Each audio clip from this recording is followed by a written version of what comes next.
Assalamualaikum warahmatullahi wabarakatuh.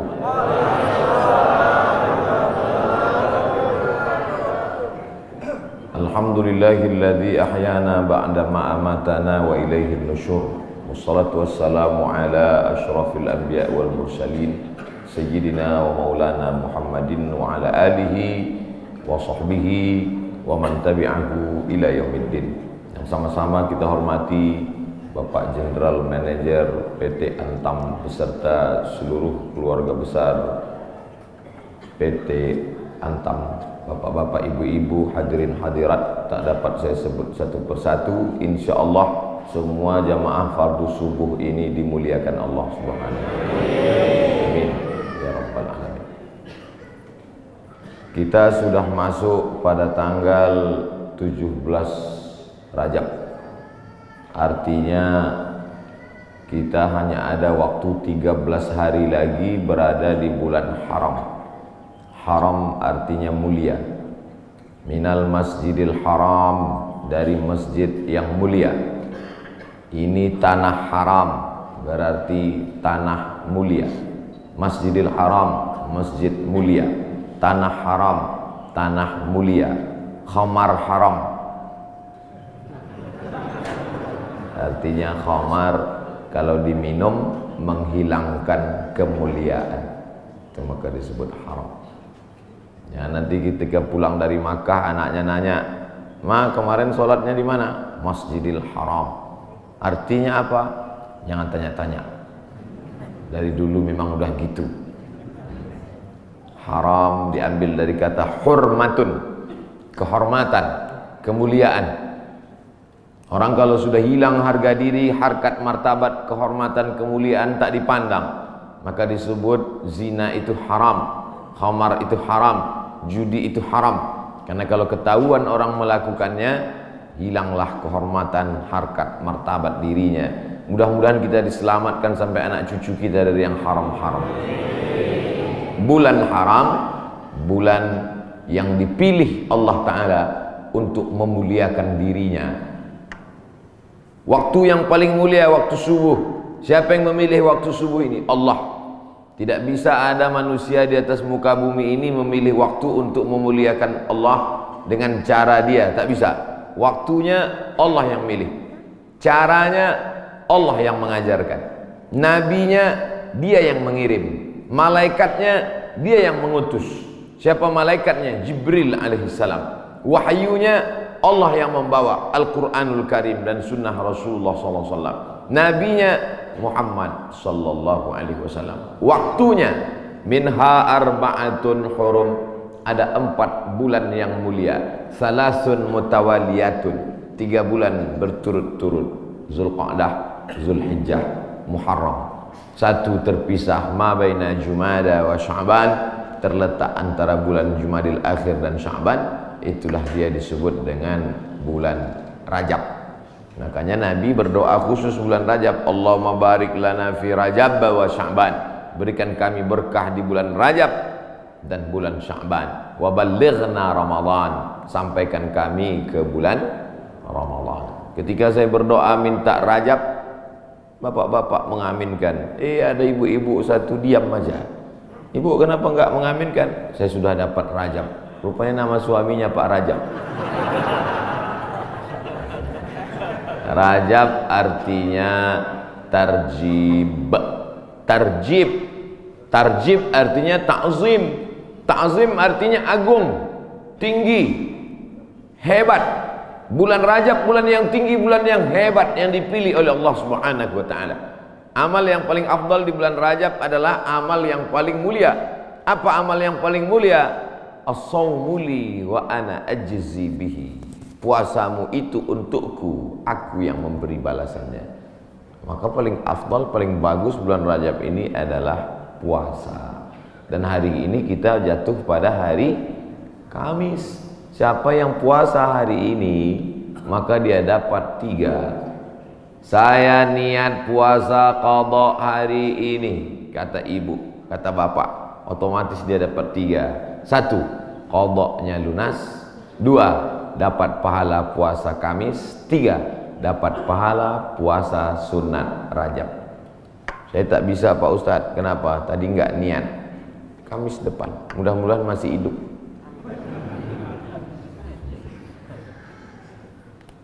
Kenapa Ustadz cerita qadha di bulan Rajab? Karena yang kemarin mau diqadha Ramadan tahun lalu belum jadi mengqadha. Faman kana minkum maridan, siapa yang sakit, au ala safarin atau musafir, fa iddatum min ayyamin ukhar, ganti di hari yang lain. Ramadan kemarin ada tinggal puasanya, ketika mau diganti di bulan Syawal tidak jadi. Pernah pas mau diganti tidak jadi. Kenapa? Kue hari raya nggak habis-habis. Mau diganti di bulan Zulqa'dah tak sempat. Di bulan Zulhijjah mau diganti, daging kurban tak habis-habis. Kaki sapi 1 ekor dalam freezer. Akhirnya inilah kesempatan paling hebat kalau mau mengganti puasa. Tapi kalau cerita masalah ganti puasa pasti ingatnya ibu-ibu. Karena yang hamil ibu-ibu, yang menyusukan anak ibu-ibu. Makanya Ustadz selalu mengatakan ibu-ibu, kalau mau ganti bulan puasa yang tinggal kemarin bagusnya di bulan Rajab. Dia tak tahu ibu itu memang puasanya tinggal 7 hari, suaminya 17 hari. Ternyata bapak-bapak juga punya hutang puasa. Apakah selesai hutang puasa ini dengan astagfirullahaladzim, astagfirullahaladzim, astagfirullahaladzim, astagfirullahaladzim? Hutang puasa lunas, enak aja. Man mata, siapa yang mati, wa alaihi siyamun, punya hutang puasa, shoma anhu waliyuhu, ahli warisnya wajib menggantikan puasanya. Hadis sahih. Tidak bisa diganti dengan istighfar. Tidak bisa diganti usolli sunata taubat rakaataini lunas 60 hari lillahi ta'ala. Nggak bisa guys. Nah, oleh sebab itu maka puasa yang tinggal kemarin mesti diqadha. Faman kana minkum maridan, siapa yang sakit Ramadan kemarin, au ala safarin atau musafir, jarak qasar salat 89 km, fa iddatum min ayyamin ukhar, ganti di hari yang lain di luar Ramadan. Wa 'alal ladzina yutiqunahu, siapa yang tak sanggup puasa karena sakit keras. Pak Ustadz, saya nggak bisa puasa di Ramadan, nggak bisa puasa di Syawal, nggak bisa puasa di Zulqa'dah, Zulhijjah, Muharram, Safar, Rabiul Awal, Rabiul Akhir, Desember, Januari, Februari, Maret, April, Mei, Juni, Juli, nggak bisa puasa. Kenapa nggak puasa? Usus saya sudah dipotong pendek aja. Bentar-bentar lapar, bentar-bentar lapar, bentar-bentar lapar. Sampai mati nggak bisa, atau kena penyakit mah akut, atau kena diabetes mellitus akut, atau kena jantung akut, atau apapun sebabnya, atau kena tua renta 70-80 nggak bisa puasa, fa'iddatu min ayamin ukhar, bagi yang musafir dan sakit.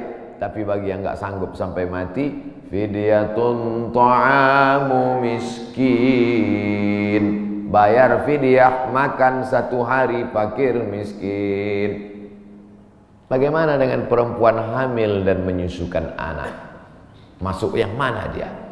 Kalau dia musafir, sakit, ganti. Kalau sakit keras, tua renta, bayar fidyah.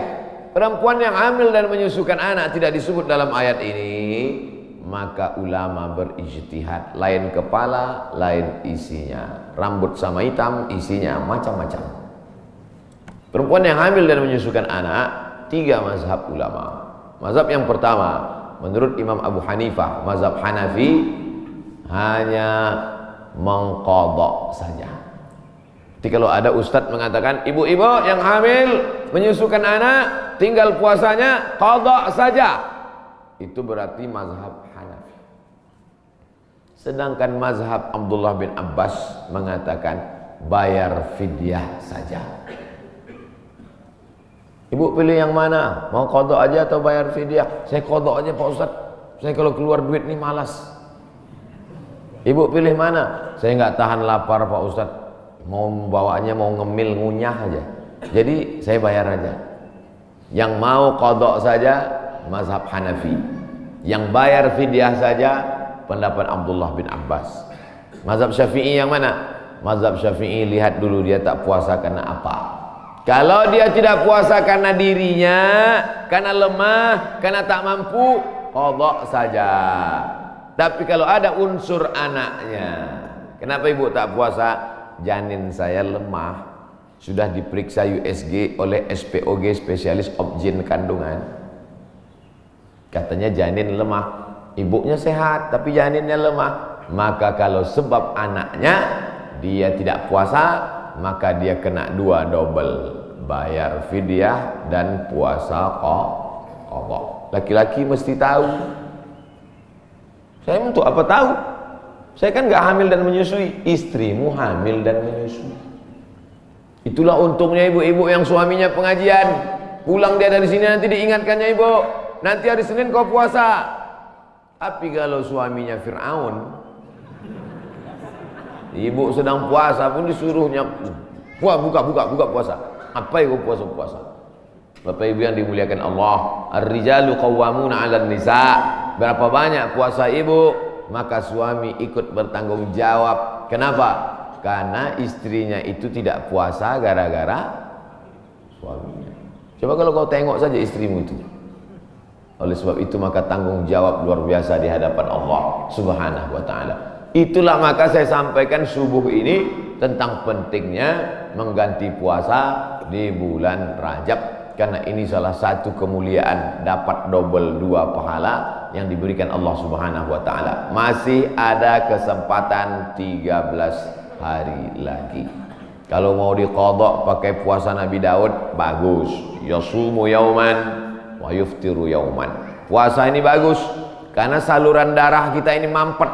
Saluran darah ini sama seperti saluran air. Karena di dalamnya banyak lemak-lemak, banyak kolesterol, akhirnya tersumbat. Coba hidupkan keran air kencang, tapi pipanya digulung. Kerannya kencang, pipanya digulung. Apa yang terjadi? Bam! Pecah pembuluh darah. Oleh sebab itu salurannya mesti bersih. Bagaimana membersihkan saluran air? Ada serbuk yang menghilangkan minyak-minyak. Bagaimana cara membersihkan saluran darah? Maka bakteri-bakteri, kuman-kuman, penyakit-penyakit, kolesterol bisa habis bersih. Kenapa? Diri memakan diri sendiri dengan menahan makan minum selama dari pagi sampai petang. Makanya orang kalau cek darah dia nggak boleh makan minum. Saya dulu ketika cek dari ujung rambut sampai ke ujung kaki, Ustaz Somad besok medical check up, datang jam 10 pagi ke rumah sakit. Baik Pak Dokter, tapi syarat darahnya harus bersih. Gimana cara membersihkan darah Pak Dokter? Dari pagi sampai cek darah jangan makan berat. Jangan sampai masuk nasi uduk, ayam penyet, ayam patah, ayam mati, ayam supaya darahnya bersih. Baru saya paham, rupanya membersihkan darah dengan tidak memasukkan makanan. Tapi itu bonus dari Allah. Dengan banyak puasa tubuh sehat, dengan banyak puasa badan sehat, dengan banyak puasa tidak ada kolesterol darah tinggi, diabetes mellitus dan kawan-kawannya. Dengan banyak puasa, banyak perempuan-perempuan sekarang rajin puasa, niatnya bukan lillahi ta'ala, diet ta'ala. Itu diet, itu bonusnya, hadiah dari Allah Subhanahu wa taala. Tetapnya niatnya tetap nawaitu shauma qadha'in, saya berniat besok puasa qadha lillahi ta'ala. Adik-adik mahasiswa, mahasiswi bagus banyak puasa, hemat belanja. Bagus puasa. Wa antasumu khairul lakum, dengan banyak puasa itu lebih baik bagimu. Begitu kata Allah Subhanahu wa taala. Habis bulan Rajab, saya nggak bisa puasa Pak Ustaz. Kenapa kau tak bisa puasa? Dokter ngasih tahu Bapak jangan puasa. Kalau puasa mati. Jangan puasa. Ngadu si bapak ke ibu, Bu, tadi dokter ngasih tahu saya nggak boleh puasa. Kenapa Bang? Karena kalau puasa mati. Abang mati aja lah. Tak boleh pilih mati. Kalau pilih dua, antara sakit atau mati, tidak boleh pilih mati. La tulqu bi aidikum ila tahlukah.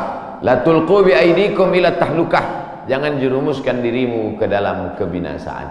Maka jangan memilih mati daripada puasa. Kita diberi keringanan oleh agama Islam.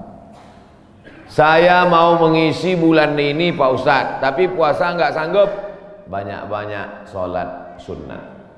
Sholat sunat wudhu. Usolli sunnatal wudhu raka'ataini lillahi ta'ala. Bilal, sini. Ada apa ya Rasulullah? Sami'tu dafana alaika baina yadayya fil jannah. ku dengar suara gesekan sendalmu dalam surga. Bilal, kedengaran suara sendalnya dalam surga. Kresek, kresek, kresek, kresek, kresek. Sendal kalau digesekkan ke tanah berbunyi kresek, kresek. Apalagi sendal baru. Bilal, aku dengar suara gesekan sendalmu dalam surga. Apa amalmu Bilal? Kata Bilal, aku tidak pernah meninggalkan salat sunat wudu. Habis wudu, salat sunat wudu 2 rakaat. Bagi yang biasa pakai usolli sunnatal wudu. Bagi yang tidak pakai usolli, dalam hati saja. Allahu Akbar. Niatnya sah dalam hati. Saya termasuk yang tidak mewajibkan melafazkan niat. Tapi bagi yang melafazkan, jangan sampai dibid'ahkan, disalahkan. Karena niat itu letaknya di hati. Cuman hati kita kadang bimbang, goyang, ragu. Untuk menguatkan hati maka diucapkan di mulut. Tiba-tiba masuk masjid, Allahu Akbar. Dalam hati ragu, ini tahiyatul masjid apa qobliyah? Ragu dia, ini tahiyatul masjid apa qobliyah? Niat tidak bisa setelah takbiratul ihram. Niat itu sebelum takbiratul ihram atau dalam takbiratul ihram. Pilih antara dua. Oleh sebab itu maka untuk menguatkan apa yang dalam hati, saya salat qobliyah subuh, usolli sunnatas subhi rak'ataini qabliyatan lillahi ta'ala. Saya tadi masuk sudah azan, waktu hanya cukup 2 rakaat. Pilih mana? Kalau cepat datangnya tahiyatul masjid dulu, setelah tahiyatul masjid baru qabliyah. Tapi kalau datangnya lambat, qabliyah. Karena kalau tahiyatul masjid nggak dapat qabliyah, tapi kalau qabliyah automatically dapat tahiyatul masjid. Tapi jangan gara-gara ini lambat terus datangnya. Nah, Ustaz Somad pandai ceramah aja nyuruh cepat datang, Ustaz sendiri lambat datang, sengaja lambat. Karena kalau cepat banyak yang minta foto. Nah, oleh sebab itu yang paling afdal adalah cepat-cepat datang ke masjid. Allahumma ftahli abwaaba rahmatik, bukakan untukku pintu rahmatmu. Mau keluar masjid, doanya sudah ditulis di pintu. Allahumma inni as'aluka min fadlik. Ini hebatnya masjid PT Antam, doanya ditulis di pintu. Banyak juga di masjid lain doanya ditulis di lampu running text. Pas lampunya mati, doanya hilang. Ini kan tulis. Jadi jamaah bisa ngelihat.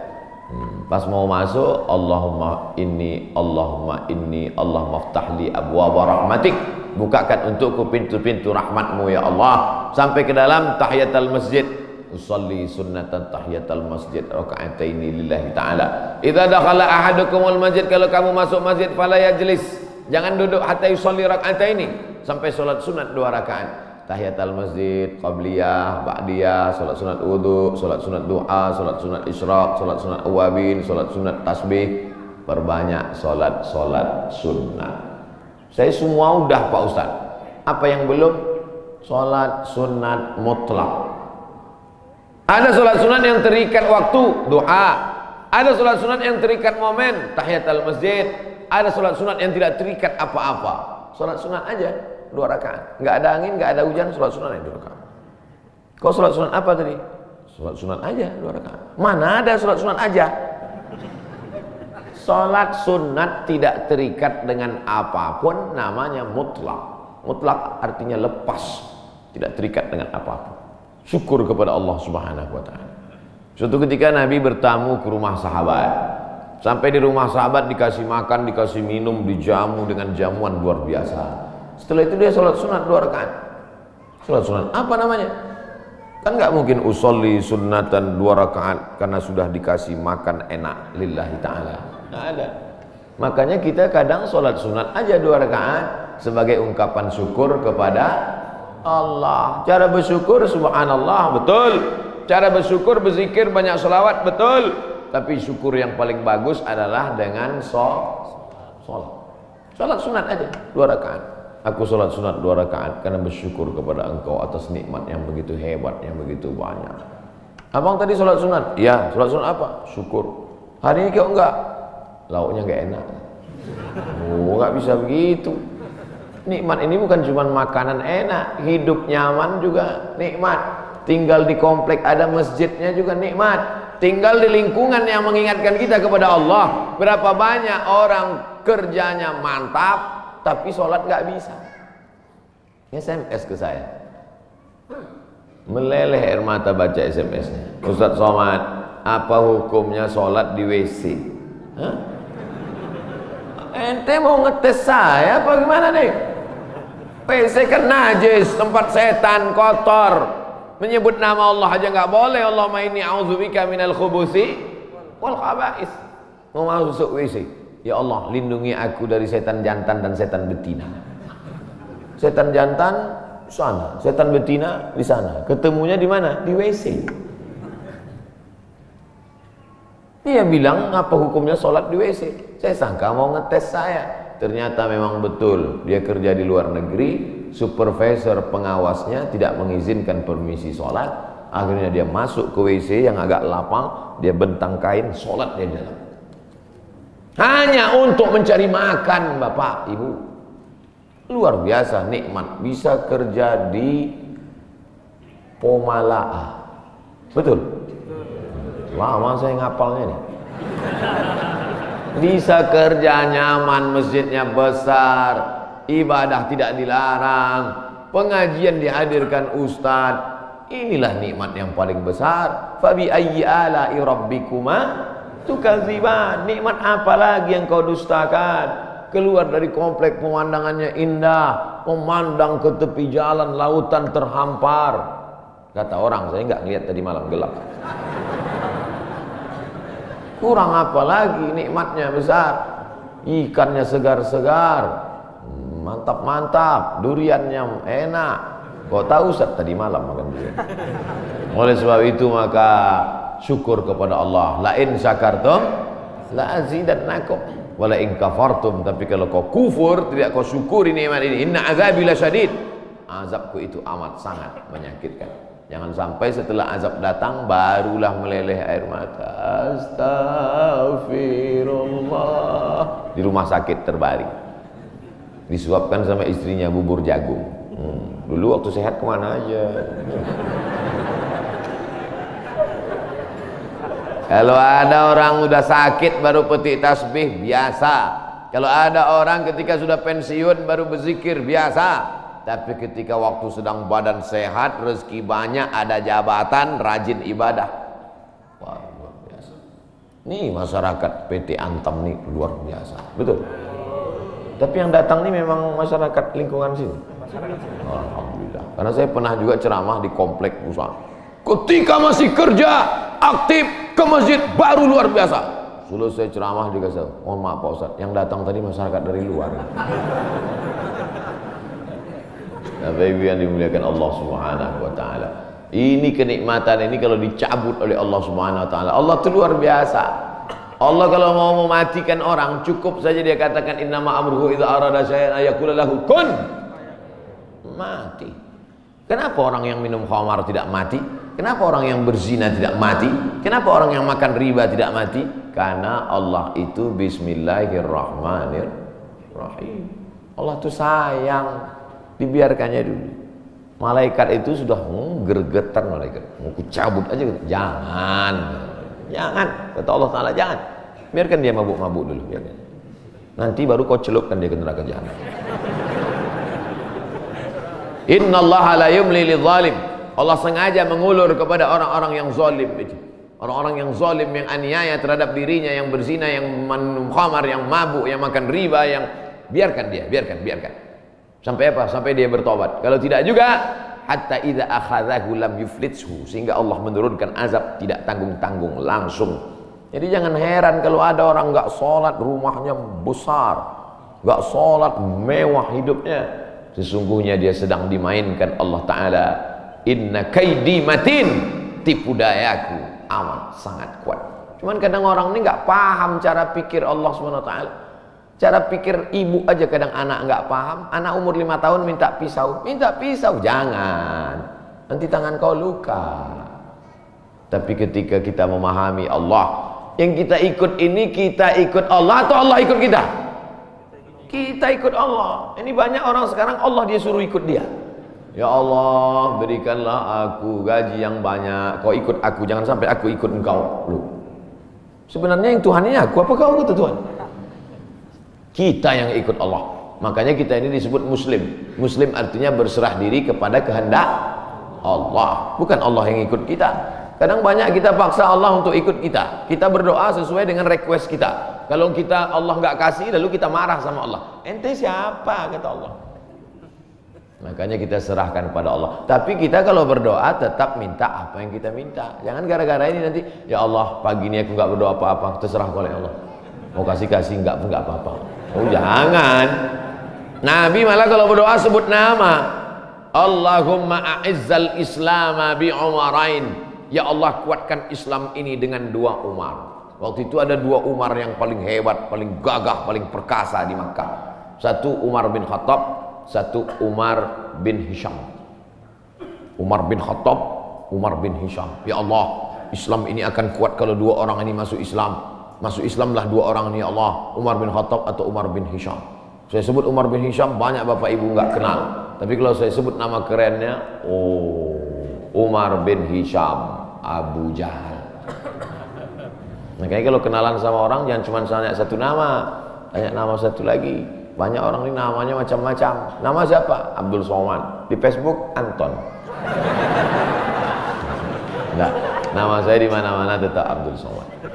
Nama Abdul Somad, Instagram Abdul Somad Official. Cuman mau ngasih tahu aja supaya di follow. Bapak Ibu yang dimuliakan Allah Subhanahu wa taala. Jadi kalau masih bisa sehat, beribadahlah. Karena sampai masanya nanti udah sakit nggak bisa beribadah. Parahnya lagi, sudah sakit pun nggak ke masjid juga. Makanya walaupun sakit datanglah ke masjid. Nggak bisa sholat di depan, sholat di belakang. Malu sholat di belakang, di emperan. Nggak bisa juga sholat, kasih tahu biar kami sholatkan. Jangan segan-segan. Bapak Ibu yang dimuliakan Allah Subhanahu wa taala, saya Pak Ustadz nggak bisa puasa, sholat sunat. Sholat sunat pun nggak bisa Pak Ustadz. Baca Quran. Duduk, nggak bisa tegak, nggak bisa rukuk, nggak bisa sujud, buka Quran. Bismillahirrahmanirrahim. Tapi katanya baca Quran auzubillah Pak Ustadz. Oke. A'udzubillahi minasyaitonirrajim. Bismillahirrahmanirrahim.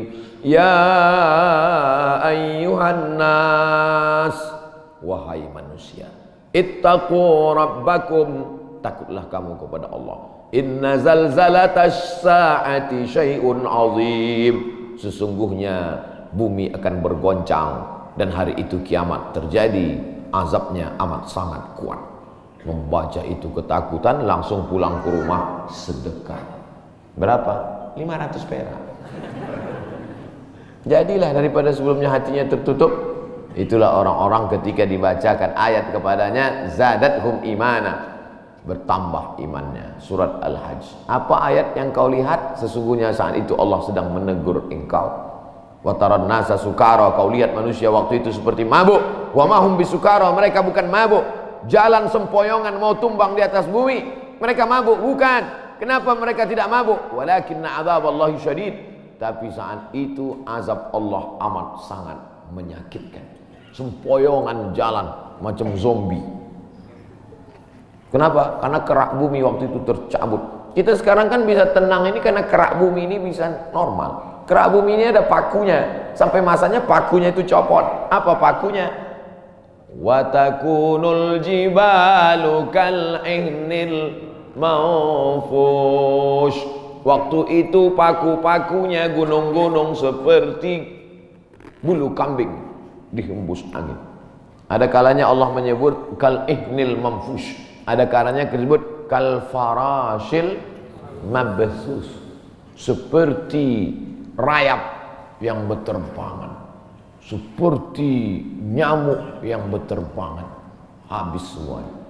Kalau Gunung Bromo, Gunung Kidul, Gunung Merapi, Gunung Kelut seperti rayap yang berterbangan, lalu kita seperti apa? Kalau ada tetangga bapak yang sombong, yang angkuh, ambil rayap, hembuskan ke mukanya. Begitulah nanti saudara.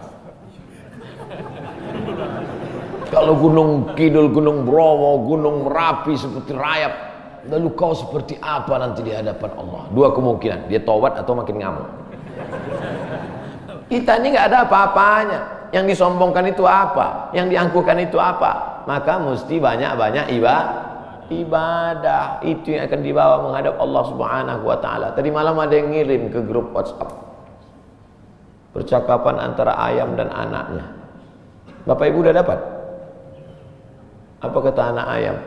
Mama, kenapa manusia itu hebat ya? Namanya macam-macam setelah lahir ke dunia. Ada Abdul Somad, ada yang lain-lain. Sementara kita semuanya namanya sama, ayam. Semua ayam. Apa kata induk ayam? Gak apa-apa nak, mereka memang namanya mantap-mantap, tapi sesudah mati semuanya namanya satu, mayat. Beda sama kita. Kita memang ayam, tapi setelah kita mati ada ayam panggang, ada ayam goreng, ada ayam. Mereka memang hebat-hebat, mereka kaya-kaya, mereka pejabat-pejabat, mereka punya jabatan, mereka punya ilmu, mereka punya gelar profesor doktor.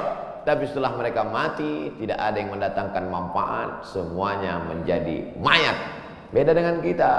Kita setelah mati mendatangkan manfaat, mengenyangkan perut. Ulaika kal an'am, mereka itu seperti binatang. Balhum adal, bahkan lebih hina daripada binatang. Makanya kalau tidak karena ibadah, apa beda kita dengan ayam? Bukan hadis, dapat di grup WhatsApp. Saudara yang dimuliakan Allah Subhanahu wa taala, bedakan dirimu dari binatang dengan apa? Dengan ibadah. Cerita tentang ibadah, apakah ayam itu tidak bertasbih? Ayam itu ketika sedang mengeram, coba lihat lidah ayam sedang mengeram, semuanya bertasbih. Nabi mencabut pelepah korma, menusukkan pelepah korma di makam. Sahabat bertanya, kenapa kau tusukkan pelepah korma itu ya Rasulullah? La'allallaha an yukhaffifa 'adzabahuma ma lam yaybasa. Selama pelepah korma itu basah, maka orang yang ada di kubur diringankan azabnya. Kenapa? Karena pelepah korma bertasbih. Tapi jangan gara-gara ini nanti bapak meninggal minta surat wasiat, tanamkan 3 batang korma di atas kuburku. Nabi sedang ingin mengajarkan bahwa pelepah korma bertasbih. Planet-planet bertasbih. Neptunus, Merkurius, Pluto, Mars bertasbih. Mana buktinya? Ketika kita melihat petir menggelegar, apa ucapan dari mulut? Subhana man yusabbihu bihir ra'du wa bihamdi. Maha suci Allah, yang planet-planet pun bertasbih mengagungkan Allah. Lalu kita apa? Makanya yang tak sanggup baca Quran, saya Pak Ustaz nggak bisa baca Quran. Asal baca Quran mata meleleh Pak Ustaz. Meleleh menangis karena takut atau nggak nampak lagi titiknya Pak Ustaz. Puasa nggak bisa. Kalau nggak bisa puasa, sholat sunat, kaki sakit. Baca Quran, mata sakit. Pejamkan mata, ambil tasbih, berzikir. Afdalul zikri fa'lam annahu la ilaha illallah. La ilaha illallah. 100 kali. Dikit kali 100 kali Pak Ustaz, 1000 kali. La ilaha illallah. Baca sholawat, istighfar 1000 kali. Salawat 1000 kali. La ilaha illallah 1000 kali. Isi hari-hari bulan Rajab ini dengan kemuliaan. Belum tentu bulan Rajab tahun depan kita masih hidup. Saya insya Allah hidup, Bapak Ibu nggak tahu. Yakin sekali Ustaz Somad ini. Mati jangan dicari, tapi kalau dia datang kita tidak akan bisa lari. Ainama takunu yudrikumul maut. Dimanapun kau berada, mati akan datang menghampirimu. Walau kuntum fi burujim musyayyadah, walaupun kau berada di dalam tembok yang sangat kokoh. Dulu orang Arab kafir musyrik dibuatnya tembok, masuk dia ke dalam, sembunyi. Oh, pertanyaan, saya sangka surat kematian. Kita akan dituntut di hadapan Allah Subhanahu wa taala. Begitulah Allah. Jadi intinya isi bulan Rajab, pertama puasa, kedua salat sunat, ketiga baca Quran, keempat zikir. Saya empat-empatnya udah Pak Ustadz, mantap. Empat-empatnya belum Pak Ustadz, mulai hari ini. Puasa sunat niatnya boleh setelah sholat subuh. Pulang dari sini sampai rumah, lihat lemari makan, nggak ada makanan, puasa sunat. Tapi dengan syarat dari azan subuh tadi nggak masuk apa-apa. Jangan sampai udah 3 batang masuk. Puasa sunat nggak bisa. Batal.